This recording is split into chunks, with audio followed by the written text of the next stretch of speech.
Hey everyone, before we go further, do not forget to click on the subscribe button and on the bell icon so that you will not miss our videos. And if you like this video, click on like and share with somebody. క్రీస్తునందు ప్రియమైన వాళ్ళారా, మన ప్రభువైన యేసుక్రీస్తు నామమున మీకు అందరికీ సాయంకాల శుభములు వందనములు తెలియజేస్తున్నాను. Passion light house Manipal Sunday evening online Telugu సర్వీస్కు మిమ్మల్ని అందరం క్రీస్తు ప్రేమతో ఆహ్వానిస్తున్నాం. ప్రియులారా, ఈ లెంట్ డేస్లో ఉపవాస దినాల్లో మరి అనేక మంది ఈ 40 దినములు ఉపవాసం ఉండి ప్రార్థన చేస్తున్నారు. మరి ఉపవాసం ఏ రకంగా ఉంటున్నారు అనేది పక్కన పెడితే ప్రార్థించడం అనేటువంటిది చాలా ప్రాముఖ్యమైనటువంటి విషయము.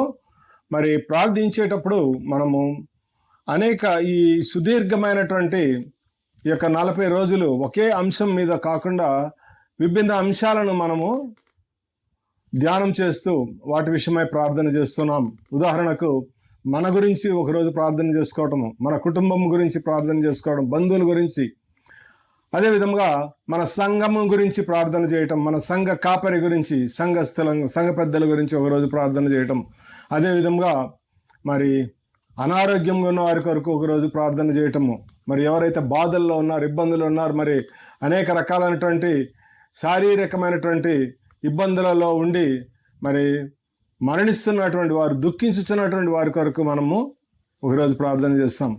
అదేవిధంగా మరి పేదల కొరకు, వితంతువుల కొరకు, అనాథుల కొరకు, మరి శరణార్థుల కొరకు, డెస్టిట్యూట్స్, వాళ్ళందరి కొరకు కూడా మనము ప్రార్థన చేస్తున్నాం. ఈ విధంగా వివిధ అంశాల గురించి మనం ప్రార్థన చేస్తున్నాం. మరి వాటన్నిటిని బట్టి దేవునికి మహిమ కలుగును గాక.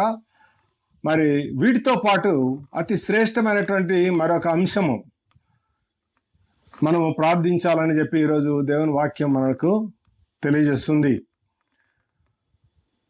అదే ఈ నేటి ధ్యానాంశము, దేశము కొరకు ప్రార్థన.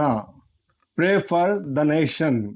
దేశము కొరకు ప్రార్థన చేయుట, దేశంలోని అధికారుల కొరకు, రాజుల కొరకు, మరి పరిపాలకుల కొరకు ప్రార్థన చేయుట అనేటువంటిది మరి దేవుడు మనకిచ్చినటువంటి ఒక ఆదేశము, ఒక సందేశమే కాకుండా మరి అపోస్తలుడైన పౌలు ఏం చెప్తున్నాడంటే హెచ్చరిస్తున్నానని చెప్తున్నాడు. హెచ్చరికగా ఈ వాక్యము మనకి చెప్పబడుతుంది. ఈ అంశం యొక్క ప్రాధాన్యతను గురించి ఈరోజు మనం ధ్యానం చేస్తాం.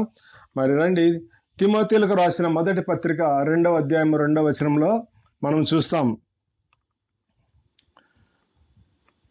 మనము సంపూర్ణ భక్తియు మాన్యతయు కలిగి నెమ్మదిగాను సుఖముగాను బ్రతుకు నిమిత్తము అన్నిటికంటే ముఖ్యముగా మనుషుల కొరకును, రాజుల కొరకును, అధికారుల కొరకు విజ్ఞాపనలను ప్రార్థనలను యాచనలను కృతజ్ఞతాస్తుతులను చేయవలనని హెచ్చరించుచున్నాను.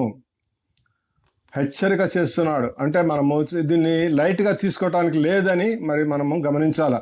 కాబట్టి మనము రాజుల కొరకు, ప్రధానుల కొరకు, అధికారంలో ఉన్నటువంటి వారి కొరకు, మరి ప్రజల కొరకు మనము ప్రత్యేకంగా ప్రార్థనలు, యాచించటం, దేవుని దగ్గర యాచించటం, మరి కృతజ్ఞతలు, మరి ఎవరైతే సమర్థవంతంగా మరి నిష్పక్షపాతంగా మరి ఉద్యోగస్తులు పనిచేస్తున్నారు వారిని బట్టి కృతజ్ఞతాస్తుతులు చెల్లించడం కూడా చేయాలి. ఈ విధంగా మనం ప్రార్థన చేయటం అనేటువంటిది తప్పనిసరి అని మరి బైబిల్ గ్రంథము మనకి తెలియజేస్తుంది. ఇక్కడ మనం గమనిస్తే దేని కొరకు ప్రార్థన చేయాలని చెప్తున్నాడు? సుఖముగా జీవించటానికి, మనం సుఖముగా జీవించటానికి, సంపూర్ణ భక్తియు మాన్యత కలిగి నెమ్మదిగాను సుఖముగాను ఉండుట కొరకు. మన భక్తి విషయంలో ఎటువంటి ఇబ్బందులు కలగకుండా ఉండటానికి, మరి మాన్యత కలిగి ఉండటానికి, అదేవిధంగా సుఖముగా బ్రతుకు నిమిత్తం. మన దేశంలో బ్రతుకుతున్నామంటే సుఖముగా, దేశంలో సుఖశాంతులతో ప్రజలు ఉండినట్లుగా మనము ప్రార్థన చేయాలి. మరి దేశము సుభిక్షమై మరి ఎటువంటి లోటు లేకుండా మరి అందరూ కూడా సంతోషం సమాధానములతో ఉండాలని మనము ప్రార్థన చేయాలి. దీని కొరకు ప్రత్యేకంగా అధికారుల గురించి ఎందుకు చేయమంటున్నాడంటే అధికారుల ద్వారానే మరి దేశం యొక్క సంక్షేమం కానీ, మరి దేశంలో నెమ్మది కానీ, దేశంలో ఎందుకంటే ఈ పాలకులు, అధికారులు వారి చేతిలోనే ఇది ఉంది. కాబట్టి వారి కొరకు మనం ప్రార్థన చేయాలి. ఎందుకంటే మరి ఒక దేశము యొక్క అధికారులు, ఉన్నత అధికారులు వాళ్ళందరూ కూడా మరి నిష్పక్షపాతంగా మరి ఎటువంటి కులము మతము అనేటువంటి విచక్షణ లేకుండా మరి ప్రజాక్షేమమును ప్రజా సంక్షేమమును దృష్టిలో పెట్టుకొని పరిపాలనా సంస్కరణ చేసినప్పుడు, అదేవిధంగా పరిపాలించినప్పుడు, ఆ పరిపాలనా సంస్కరణలు అమలుపరిచినప్పుడు మరి దేశంలో ఇటువంటి సుఖశాంతులు మరి దేశంలో నెలకొంటాయి. కాబట్టి ఈ అధికారుల పాత్ర చాలా ఉంది. అధికారులు మరి అదేవిధంగా ప్రధానులు అంటే అనాధికారులైనప్పటికీ కూడా పరిపాలించేవారు, అంటే ఎన్నిక కాబడిన వారు కానీ నియమింపబడిన వారు కానీ ఎవరైనప్పటికీ వారందరి కొరకు కూడా మనము ప్రార్థన చేయాలని చెప్పి మరి దేవుని వాక్యము మనకు సెలవిస్తుంది. దేవుని వాక్యంలో మరి మనం చూస్తే అనేక సందర్భాలలో దేశం కొరకు అధికారుల కొరకు ప్రార్థించిన వారు బైబిల్ గ్రంథంలో కొన్ని ఎగ్జాంపుల్స్ కూడా మనం పరిశీలన చేయొచ్చు. ఉదాహరణకు దానియేలును గమనిస్తే దానియేలు మరి నెబుకద్నెజరు మరి ఇశ్రాయేల్ దేశంపై దండెత్తి చెరగా తీసుకొని పోయబడినటువంటి వారిలో ఒకడు.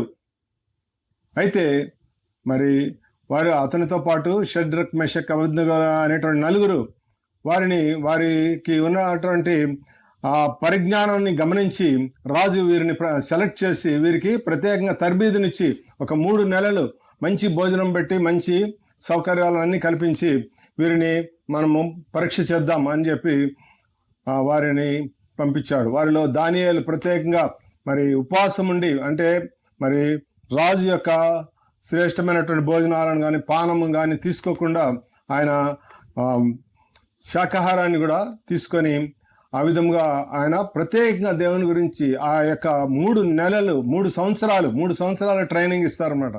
ఆ 3 సంవత్సరాల కాలంలో ఆయన చేసినటువంటి ప్రార్థన, మరి షడ్రక్ మెషక్ అబేద్నెగోలు చేసినటువంటి ప్రార్థన ద్వారా వాళ్ళ ముగ్గురు గురించి మరలా చెప్తాం. ఇప్పుడు దానియేలు గురించి. దానియేలు ఈ విధంగా ప్రార్థన చేయటం ద్వారా మరి ఈ నలుగురిని తీసుకొచ్చి రాజు దగ్గరికి పెట్టారు. 3 సంవత్సరాలు కంప్లీట్ అయినాక అప్పుడు రాజు వారిని పరీక్ష చేస్తే మరి కల్దీలలో అప్పటికే వారు కల్దీయ భాష నేర్చుకున్నారు. అక్కడ ఆ దేశంలో ఉండేటువంటి భాషలన్నీ అనేక దేశాలను వీరు జయించి పరిపాలిస్తున్నారు. కాబట్టి అక్కడ ఉండేటువంటి భాషలను మరి రాజనీతిని గురించి, పరిపాలన గురించి, వివిధ అంశాల గురించి మనకు తెలుసు. ఒక కాంపిటేటివ్ ఎగ్జామ్స్ ఏ విధంగా ఉంటాయి ఆ విధంగా పోటీ పరీక్షల్లాగా ఆ కాలంలోనే రాజులు నిర్వహించి మరి శ్రేష్టమైనటువంటి వారిని సెలెక్ట్ చేసేవాళ్ళు. మరి ఈ కాలంలాగా వారికి అనుకూలమైనటువంటి వారు, వారి మతానికి చెందిన వారు, వారి కులానికి చెందిన వారిని అధికారులుగా మరి ఉన్నత స్థాయిలటువంటి మరి ప్రధానులుగా మంత్రులుగా నియమించడం అనేటువంటి పద్ధతి లేదు. శక్తి సామర్థ్యాలు కలిగిన వాడు ఏ కులం వాడైనా, ఏ మతం వాడైనప్పటికి కూడా, వాడు ఏ జాతి వాడైనప్పటికీ కూడా, వాడు బానిస అయినప్పటికి కూడా వాడిలో ఉన్నటువంటి టాలెంట్స్ని బట్టి వారు సెలెక్ట్ చేసేవారు. అది చాలా శ్రేష్టమైనటువంటి సెలెక్షన్. అటువంటిది మనము మన దేశంలో కూడా ఉండటానికి మనం ప్రార్థన చేయవలసి ఉన్నది.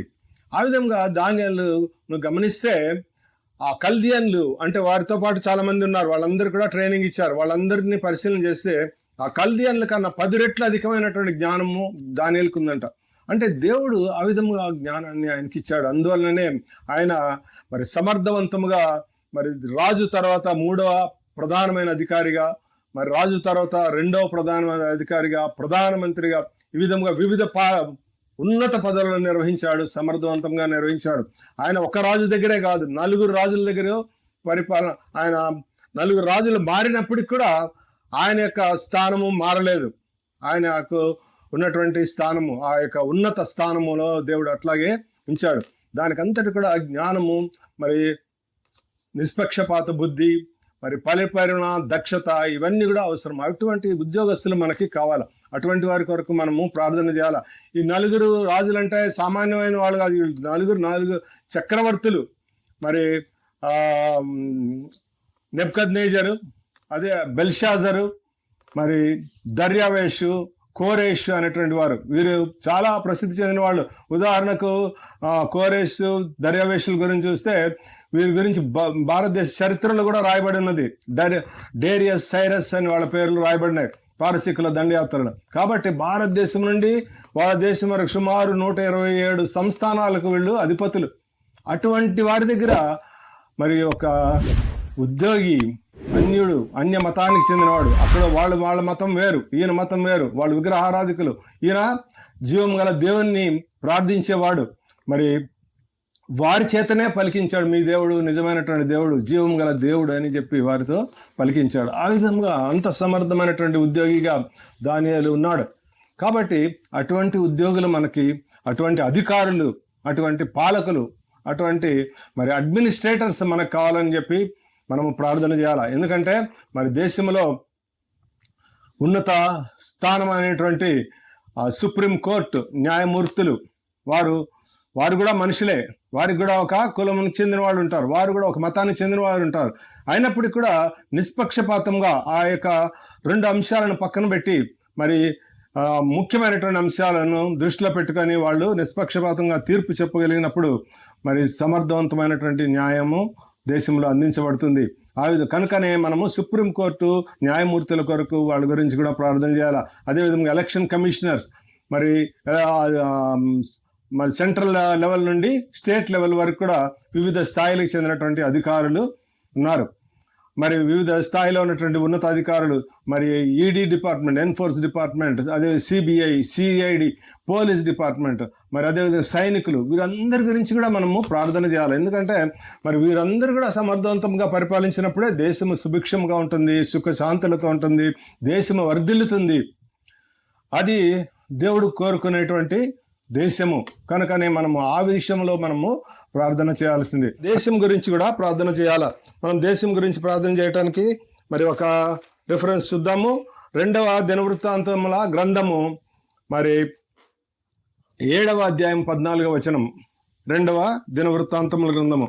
మరి ఇక్కడ మనకు తెలుసు, ఈ వాక్యం చాలా మందికి తెలుసు. నా పేరు పెట్టబడినటువంటి నా జనులు తాము తగ్గించుకొని ప్రార్థన చేసి నన్ను వెదికి తమ చెడు ప్రవర్తనను విడిచిపెట్టిన ఎడల ఆకాశం నుండి నేను వారి ప్రార్థన విని వారి పాపములను క్షమించి వారి దేశమును స్వస్థపరుచెదను అని దేవుడు చెప్తున్నటువంటి మాటలు ఇవి. కాబట్టి మనం ప్రార్థన చేయాలని ఎందుకని అంటున్నామంటే, మరి నా పేరు పెట్టబడినటువంటి నా జనులు అంటే క్రైస్తవులందరూ మరి తప్పనిసరిగా ప్రార్థన చేయాలి. వారి ప్రార్థన మనము మరి ఒక ప్రార్థన గురించి యేసుక్రీస్తు ప్రభువు కూడా మనకి ఎగ్జాంపుల్ చెప్పాడు, ఒక సుంకరి ప్రార్థన, పరిసేయన ప్రార్థన. కాబట్టి ఆ విధంగా మనము ప్రార్థన చేసే విషయంలో మనం ఎంతో తగ్గించుకొని ప్రార్థన చేసేది. ఆ ప్రార్థన దేవుడు విరిగి నలిగిన హృదయము గలవారి వద్ద ఆయన నివసించేవాడై ఉన్నాడని ఉంది.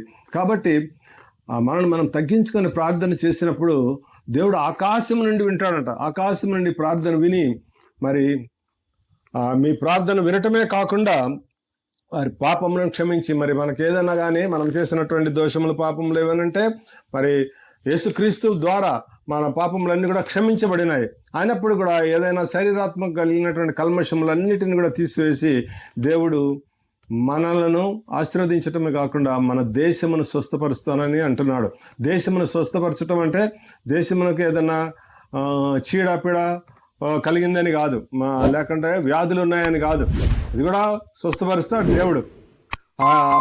అంతేకాకుండా దేశంలో ఉన్న పరిస్థితులు, క్లిష్టమైనటువంటి పరిస్థితులు, మరి సుఖశాంతులు లేనటువంటి పరిస్థితులు, మరి అశాంతి కలిగినటువంటి పరిస్థితులు, మరి అన్యాయముతో మరి రోధించేటువంటి పరిస్థితులు లేకుండా మరి అందరు కూడా సమానత్వము, మరి సెక్యులర్ అనేటువంటి వర్డ్, అదేవిధముగా ఈక్వాలిటీ అనేటువంటి వర్డ్, ఇవన్నీ కూడా మనకి దేశంలో సమర్థవంతంగా ఉండాలంటే మరి అవన్నీ మరి దేశం కొరకు మనము ప్రార్థన చేయాలి. దేశము సుభిక్షంగా ఉండటానికి కొరకు, దేశంలో సుఖశాంతి లేనప్పుడు, మరి ఎవరైనా కానీ హింసింపబడుతున్నప్పుడు, బాధింపబడుతున్నప్పుడు, అన్యాయంగా వారు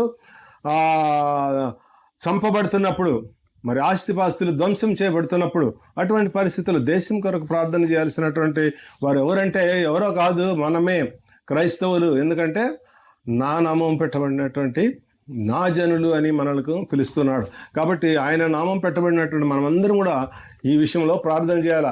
దీనికి ఒక ఎగ్జాంపుల్ మనం గమనిస్తే, మరి రూతు గ్రంథంలో, ఎస్తేరు గ్రంథంలో మనం చూస్తాము. ఎస్తేరు రాణి, అక్కడ ఉన్నటువంటి పరిస్థితులు మరి అవన్నీ కూడా మీకు చాలామందికి తెలుసు. అయినప్పటికీ కూడా బ్రీఫ్గా ఒక విషయాన్ని మనము గమనిద్దాం. పారసిక రాజు అయినటువంటి అశ్వరోసు కాలంలో ఈ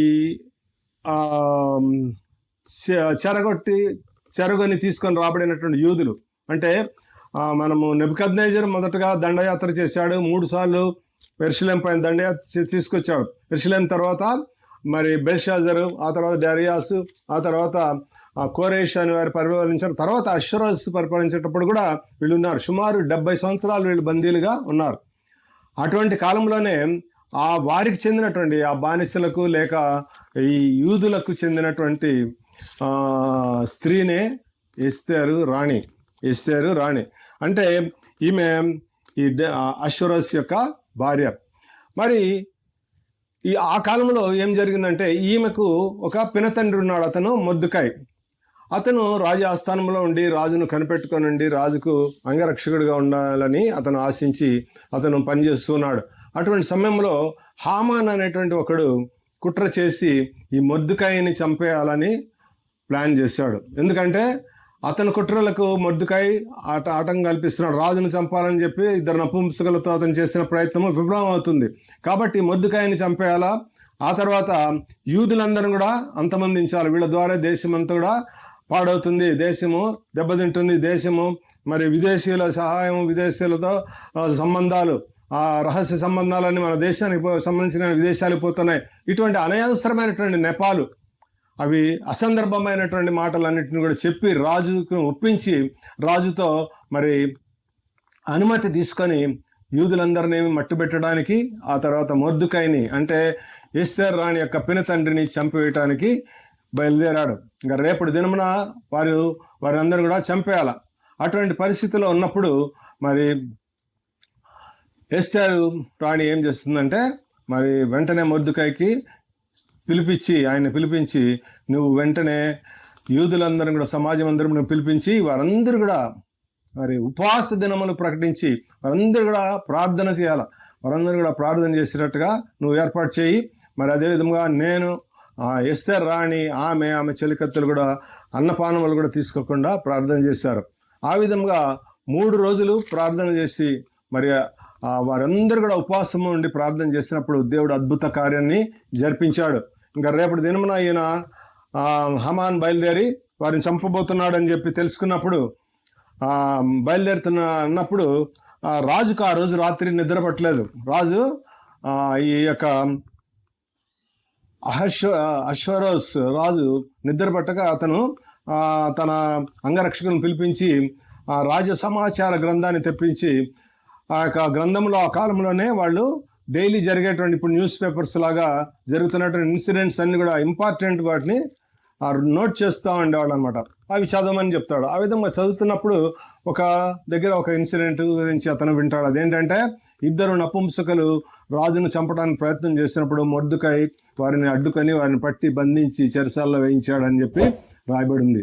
అప్పుడు రాజు వెంటనే వాళ్ళని అడుగుతాడు అనమాట, అధికారులను పిలిపించి మరి మొర్దెకై ఈ విధంగా మరి రాజును సంరక్షిస్తూ రాజు ప్రాణాలను కాపాడాడు కాబట్టి అతనికి ఏమైనా ప్రతిఫలం ఇచ్చారా అని చెప్పి అడుగుతాడు.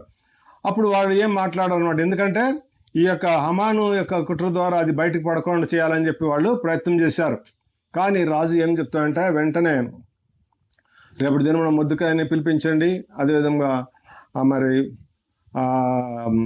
ఏం జరిగిందో తెలుసుకోవాలని చెప్పి అతను వెంటనే మొర్దెకైకి తగినటువంటి పారితోషికము ఇవ్వాల్సి ఉంది అని చెప్పి నెక్స్ట్ డే మార్నింగ్ అయినప్పుడు మరి ఎస్తేర్ రాణి రాజు సముఖానికి వస్తుంది. అప్పుడు రాజు నీకేం కావాలి, నువ్వేం కోరుకుంటున్నావు అని చెప్పినప్పుడు రాజుకు ఆమె తెలియజేస్తుంది ఈ విషయాలన్నీ కూడా. అప్పుడు ఈ హమాన్ అనేవాడు ఏం చేస్తాడంటే వీళ్ళందరినీ కూడా చంపేయాలని ప్లాన్ చేశాడు. మరి యూదులందరినీ చంపాలా, ఆ దేశంలో యూదులు అందరూ లేకుండా చేయాలా, అంతేకాకుండా మొర్దెకైని కూడా చంపేయాలని ప్లాన్ చేశాడు. అయితే ఆ యొక్క ప్లాన్లో మొర్దెకైని చంపడం కొరకు 50 మూరల ఎత్తు కలిగినటువంటి ఒక స్తంభాన్ని ఏర్పాటు చేస్తాడు. అది ఎందుకంటే ఉరిదీయటానికి అందరూ కూడా చూడాలా, దేశంలో వాళ్ళందరూ కూడా చూడాలని చెప్పి అంత పెద్ద ఉరిక స్తంభము ఏర్పాటు చేశాడు.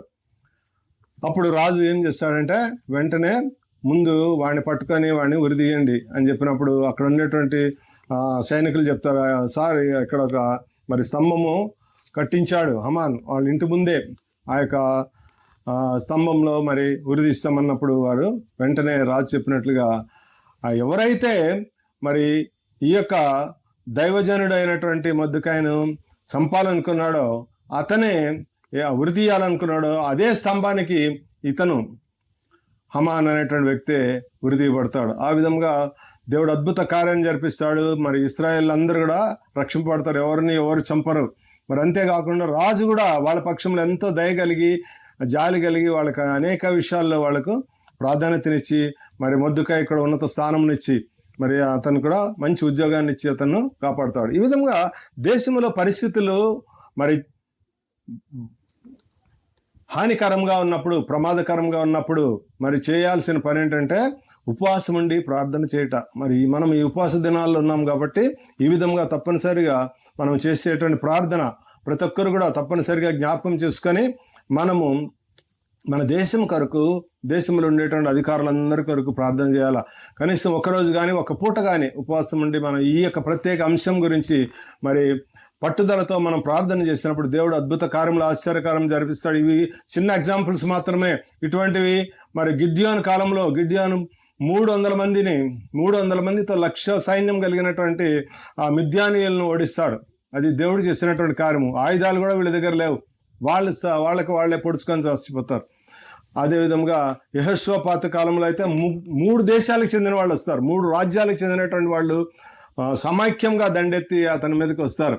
అప్పుడు యెహోషువపాతు కూడా ఏం చేయలేను, ఎవరితో ఆ యుద్ధంలో తప్పనిసరిగా చంపబడతాడు. కాబట్టి అటువంటి పరిస్థితులలో వారందరూ ఉపవాసం ఉండి ప్రార్థన చేసినప్పుడు దేవుడు వారికి ముందుండి నడిపించాడు. కాబట్టి యుద్ధం చేసేవాడు దేవుడే, యుద్ధం యెహోవాదే, మనది కాదు. మనం చేయాల్సిన పని ప్రార్థన అని మనం గమనించి మరి ఆ విధంగా పట్టుదలతో మనం ప్రార్థన చేసినప్పుడు మరి అద్భుత కార్యములు, ఆశ్చర్యకార్యములు మన దేశంలో చూడగలుగుతాం. మరి మన దేశంలోనే కాదు, మనం ఎక్కడున్నప్పుడు కూడా క్రైస్తవులు అనేటువంటి వారు ఎక్కడున్నప్పుడు కూడా ఆ ప్రాంతం కొరకు, ఆ యొక్క స్థలం కొరకు, ఆ రాష్ట్రం కొరకు, ఆ జిల్లా కొరకు, మరి ఆ దేశం కొరకు ప్రార్థన చేసి ఆ దేశంలో సుఖశాంతులు నెలకొల్లినట్టుగా, మరి దేశం సుభిక్షమై వర్ధిల్లినట్లుగా మనము ప్రార్థన చేయవలసిన వారమై ఉన్నాము. దాని కొరకే మరి తిమోతి పత్రికలో పౌలు ఈ విధంగా చెప్తున్నాడు. ఏమంటున్నాడంటే మనం ప్రార్థన చేయాలని బ్రతిమలాడటం లేదు, అడగటం లేదు, హెచ్చరిస్తున్నానని చెప్తున్నాడు. కాబట్టి దేవుని వాక్యం ఈరోజు మనను హెచ్చరిక చేస్తుంది. మరి ఆ విధంగా వార్నింగ్ లాగా దీన్ని ఒక హెచ్చరికగా తీసుకొని మనమందరం కూడా తప్పనిసరిగా దేశం కొరకు, దేశంలో ఉన్నటువంటి ఉన్నత అధికారుల కొరకు, మరి జరగబోయేటువంటి ఎన్నికల కొరకు, ప్రతి ఒక్క దాని కొరకు కూడా మనం ప్రార్థన మనకి ఇచ్చినటువంటి ఈ యొక్క మాటలను మనము మనసులో పెట్టుకొని మన ఉపవాస దినాలను సమర్థవంతంగా ప్రార్థిస్తాం. ఆ విధంగా ప్రార్థించి దేవుని యొక్క ఆశీర్వాదం, దీవెనలు మనం అందరూ పొందుకోవాలని చెప్పి కోరుతూ మరి ప్రార్థన చేసుకుందాం. మహాపరిశుద్ధుడైన మా పరలోకపు తండ్రి, మీ వాక్యము ద్వారా మాతో మాట్లాడినందుకై మీ స్తోత్రం చెల్లించున్నాం ప్రభా. మరి మా దేశం కొరకు, మా అధికారుల కొరకు, ప్రధానుల కొరకు, మరి ప్రతి ఒక్కరికి కూడా వారి కొరకు మనం ప్రార్థన చేయాలని చెప్పి, మరి దేశంలో నెలకొన్న పరిస్థితుల విషయంలో కూడా ప్రార్థన చేయాలని చెప్పి మీరు మాకు హెచ్చరిక చేస్తున్నందుకై మీకు స్తోత్రం చెల్లించున్నాం. ఈ మాటలను వింటున్నటువంటి వారు, మరి ఇది ఈ కార్యక్రమం చూస్తున్నటువంటి వారు కానీ ప్రతి ఒక్కరు కూడా మరి ఉపవాసం ఉండి ప్రార్థన చేస్తున్నటువంటి ఈ లెంట్ డేస్లోనే మరి దేశం కొరకు, ప్రత్యేకంగా అధికారుల కొరకు, దేశంలో నెలకొన్న పరిస్థితుల కొరకు జరుగుతున్నటువంటి వాటి విషయాలన్నిటి గురించి కూడా ప్రార్థన చేయట, మరి వ్యక్తిగత ప్రార్థనలు మరి చేయట ద్వారా మరి గొప్ప అద్భుత కార్యములు, ఆశ్చర్య కార్యములు బైబిల్ గ్రంథంలో మాకు చూపించి ఉన్నావు. మీరు యుద్ధము యెహోవాదే అని మేము మీకు సమస్తమును అప్పగించి మేము ప్రార్థించడానికి సహాయం చేయమని అడుగుచు సమస్తమైన ఘనత, మహిమ మీకు చెల్లిస్తూ యేసునామమున అడుగుచున్నాం తండ్రి, ఆమేన్. Praise lord. మన తండ్రి అయిన దేవుని ప్రేమయో, కుమారుడైన యేసుక్రీస్తు ప్రభు యొక్క కృపయో, పరిశుద్ధాత్మ దేవుని యొక్క అన్యోన్య సహవాసం మనందరికీ ఇప్పుడు ఎల్లప్పుడూ సదాకాలం తోడై ఉండును గాక. ఆమేన్.